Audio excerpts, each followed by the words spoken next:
Bonjour et bienvenue dans ce 55e épisode de Vente Sereine. Je suis Florence, formatrice en vente et relations clients pour toutes les créatrices artisanales qui souhaitent vendre efficacement et sereinement leurs créations, que ce soit sur Internet ou dans la vraie vie.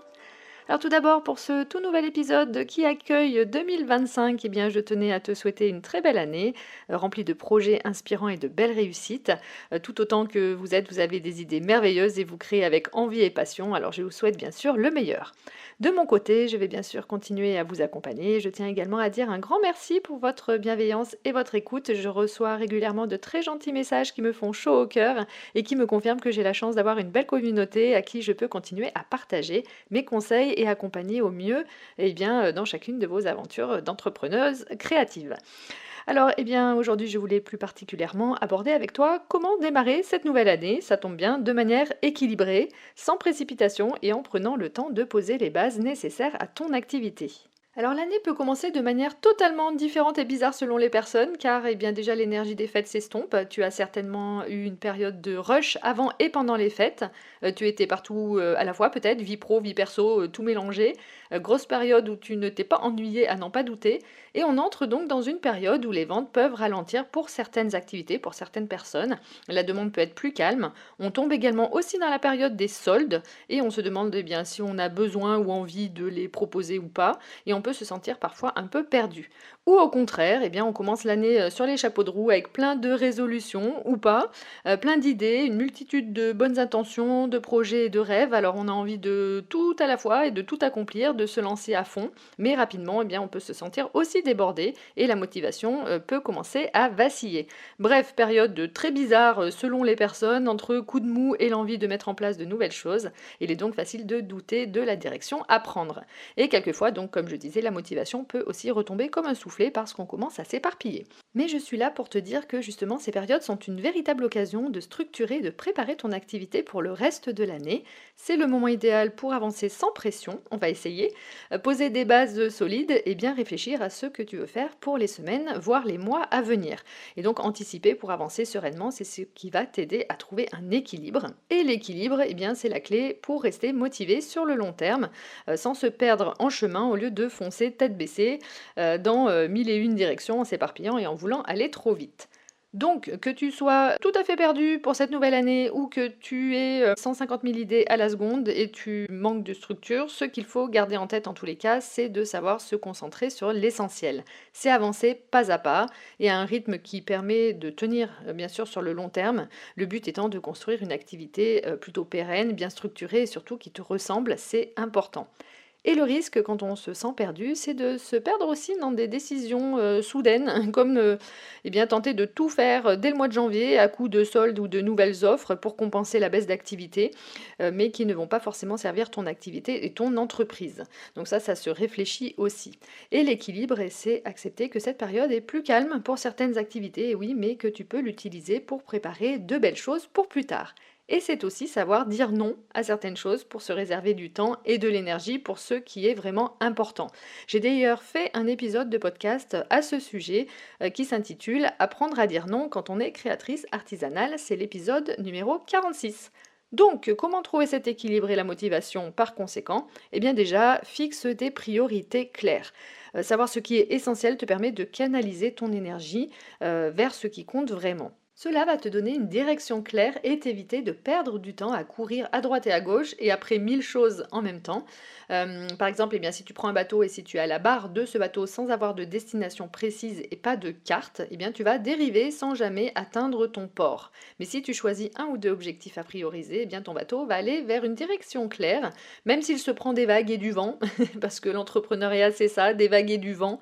Donc avec déjà des bases solides, un bon mât et une bonne structure solide, ton bateau va tenir le coup plus longtemps et jusqu'au bout. Donc par exemple, si tu te retrouves avec 50 idées de création, choisis-en une à travailler en profondeur plutôt que de tenter de tout développer à la fois. Cette focalisation va non seulement t'aider à avancer plus vite, mais aussi à produire un travail de meilleure qualité, mais également aussi à avoir un message par la suite à délivrer qui soit clair et limpide. Deuxièmement, Crée des habitudes quotidiennes ou hebdomadaires, hein, selon le temps que tu as pour ton activité. Je sais que beaucoup de créatrices ont une autre activité à côté, donc crée des habitudes, même petites, pour maintenir une avancée durable. Tu n'as pas besoin de tout révolutionner, mais d'intégrer des petites routines qui t'aident à avancer sans pression excessive. Donc en planifiant quelques actions qui vont devenir des routines, eh bien, tu vas pouvoir avancer en restant sur l'essentiel et cette planification va t'alléger parce que tu vas pouvoir anticiper des choses et ne pas être dans le rush quand tu vas te retrouver dans une période qui peut potentiellement être plus speed. Donc prends également le temps de noter ce que tu as à faire sur un agenda par exemple, hein, enfin, ce qui te convient le mieux, au lieu de démarrer une journée en te demandant par quoi tu vas commencer, tu vas perdre du temps et tu n'auras pas priorisé. Pour ma part, je note d'une semaine à l'autre ce que je dois faire et souhaite faire et chaque soir, je note ce que j'ai à faire le lendemain. Je me couche le soir finalement la tête reposée et le cerveau déchargé puisque j'ai noté ce que j'ai à faire le lendemain. Donc le lendemain matin, eh bien, je lis ce que j'ai à faire et je commence, j'ai pas de perte de temps. Donc j'ai parlé de la puissance aussi de la régularité ou encore de l'importance de rester focus sans se disperser dans plusieurs épisodes ou encore se fixer des objectifs et prioriser parce que tu vois que c'est dans ces périodes creuses que tu peux mettre en place tout ça et le fait de savoir où aller, quoi faire, cela te permet d'anticiper les périodes plus tendues. Et donc profite de cette période creuse, si c'est le cas pour toi, pour remettre à plat les choses essentielles et repartir sur de bonnes bases. Pourquoi ne pas profiter de ce creux pour refaire le point sur ta stratégie, si tu en as mis une en place d'ailleurs. Revois ton offre, tes créations, est-ce qu'elles ont toute leur place dans ton offre. Revois ta communication, ton site internet si tu en as un. Ton stand et sa présentation, si tu vends sur les marchés par exemple, ta présence en ligne et sur les réseaux sociaux. Bref, regarde point par point et demande-toi si tout est aligné avec ce que tu veux toujours pour 2025. Comme je parlais des routines précédemment, eh bien crée-toi par exemple du contenu à l'avance pendant cette période. Planifie tes posts, des vidéos, des photos, etc.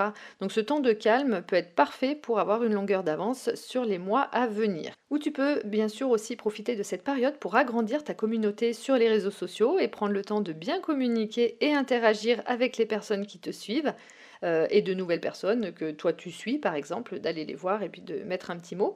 Et puis bien sûr, c'est la période idéale pour apprendre de nouvelles compétences, pour structurer ton activité et avancer. Évidemment, moi c'est ce que je propose à travers mes formations et mes coachings pour t'aider à poser des bases solides et à avancer en toute sérénité. La vente, on le sait, hein, ce n'est pas un métier facile et quand on se disperse trop, eh bien les gens peuvent ne pas comprendre non plus ton chemin et une bonne structure aide à délivrer le bon message.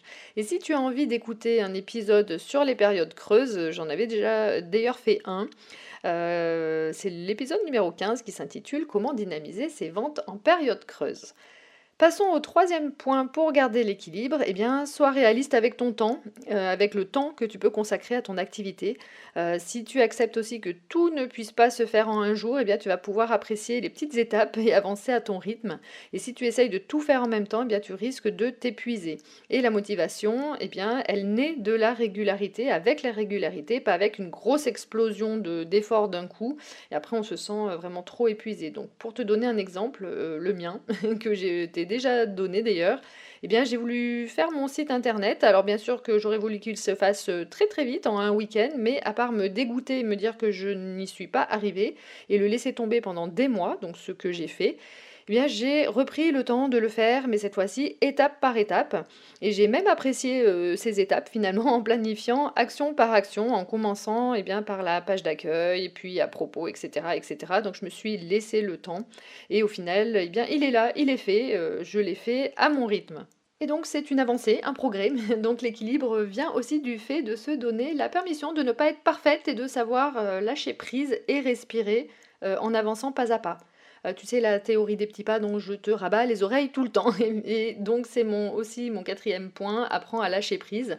Plus facile à dire qu'à faire, hein, je le dis là maintenant tout de suite, mais c'est une chose que je prends pour moi aussi également pour m'auto-persuader, car c'est difficile mais nécessaire d'accepter que tout ne soit pas parfait et que c'est ok de faire des erreurs aussi et que si on s'arrête à chaque imperfection, eh bien on n'avancera jamais. Imagine tu as lancé une nouvelle collection, tu es toute contente et finalement peu de ventes, eh bien il faut se dire que déjà ce n'est pas la fin du monde, on va dire ça, mais surtout avoir cette capacité à rebondir pour aller de l'avant, à lâcher prise sur ce sentiment de se sentir nul, de laisser tout ça derrière et de se dire ok, qu'est-ce que je peux maintenant améliorer pour la prochaine fois. Donc prendre du recul pour analyser et pouvoir repartir sur de bonnes bases et surtout comprendre que cela ne remet absolument pas en cause ta valeur ni celle de ton travail. Dernier point pour démarrer l'année avec équilibre et sérénité, eh bien prends du temps pour toi. Commencer l'année par se reposer, eh bien tu vas te demander pourquoi je dis ça, ce qui peut aller à l'encontre de tout ce qu'on peut penser du début d'année qu'il faut commencer sur les chapeaux de roue, mais non, au contraire, je t'ai parlé de remettre en perspective des priorités et des objectifs pour garder un équilibre. Et un bon équilibre, eh bien, passe par des moments de repos, repos physique, mais aussi du cerveau. Donc si tu sens que cette fin d'année, eh bien, t'as trop submergé, que tu as eu la tête dans le guidon non-stop et que tu n'es plus bonne à réfléchir à rien, eh bien prends quelques temps de repos ou quelques pauses. Et oui, l'esprit créatif a besoin de se reposer pour pouvoir repartir à pleine vitesse. On a tendance à penser que pour être productive, eh bien, il faut travailler sans relâche, mais c'est loin d'être vrai. Travailler avec régularité ne veut pas dire H24, c'est savoir s'aménager des créneaux pour tout, pour la création, mais aussi pour le repos, pour les pauses. Et l'idée est de comprendre que ton bien-être est ton moteur. Donc si tu ne prends pas soin de toi, eh bien tu risques de tomber en panne. Comme une voiture qu'on amène au bout sans remettre d'essence, eh bien à un moment donné elle s'arrête, pouf, au beau milieu de nulle part. Eh bien là ça va être dur de la dépanner dans ces conditions. Donc si tu remets de l'essence régulièrement, eh bien elle va fonctionner tranquillement. Ton essence, eh bien c'est ton repos ou ton bien-être. Donc accorde-toi des moments de déconnexion, quitte à les prévoir dans ton agenda, comme un rendez-vous avec toi-même non négociable. Ce sont ces petits moments de déconnexion qui permettent à ton cerveau de se régénérer, de mieux rebondir sur tes projets. Donc voilà, pour bien démarrer l'année de manière sereine et efficace dans ton activité, eh bien, il est nécessaire de prendre un peu de recul et de prendre le temps de voir tes priorités. Et ces étapes t'aideront à sortir de cette sensation de flou ou de tête dans le guidon, entre guillemets, qui peut parfois te freiner. Donc je répète, eh bien, fixe des priorités claires en identifiant ce qui est vraiment essentiel pour toi en ce moment et concentre ton énergie sur un ou deux objectifs principaux. Crée des habitudes ou petites routines qui t'aident à avancer avec régularité et sans pression. Sois réaliste avec ton temps en avançant étape par étape et puis profites-en pour te féliciter de chaque progrès, hein, qu'il soit grand ou petit. Un progrès est un progrès. Donc si tu ne le fais pas, eh bien personne ne le fera. Donc rappelle-toi que c'est la régularité également qui mène à tout, pas la précipitation. Apprends à lâcher prise en acceptant que tout ne puisse pas être parfait et que chaque difficulté est une manière d'améliorer eh bien ce qui doit l'être. Et enfin, prends du temps pour toi en n'oubliant pas de t'aménager des temps de pause pour te recharger. Ta créativité dépend de ton bien-être. Et si tu sens que tu avances dans tous les cas dans le flou et que tu accumules les frustrations, eh bien cela peut être aussi un signe qu'il est temps d'acquérir de nouvelles connaissances ou de poser des bases plus solides. Donc avant de replonger tête baissée dans tes projets et de t'éparpiller, prends le temps de vérifier si tout est bien aligné avec tes objectifs. Si tu n'es pas au clair avec tes objectifs, eh bien j'ai fait aussi pas mal d'épisodes qui évoquent le sujet, dont deux notamment les épisodes numéro 38 et 42 pour comprendre pourquoi tu n'arrives pas à avancer dans tes projets.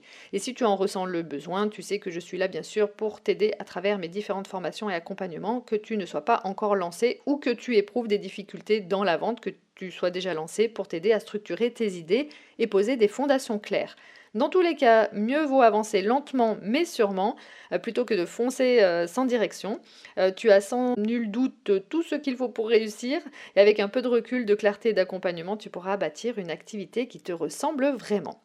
Eh bien, merci d'avoir écouté cet épisode jusqu'au bout. Tu sais que ton soutien compte énormément pour moi. Alors, si tu as aimé cet épisode, je t'invite à le partager avec d'autres créatrices qui pourraient en avoir besoin et à me laisser un petit avis. C'est toujours précieux pour continuer à faire grandir ce podcast. Et si tu veux rester informé dès qu'un nouvel épisode sort, eh bien, pense à t'abonner. Je te prépare déjà de nouveaux contenus pour t'accompagner dans ton aventure entrepreneuriale toute cette année. En attendant, eh bien, prends soin de toi. On se retrouve bientôt pour un nouvel épisode. À très vite.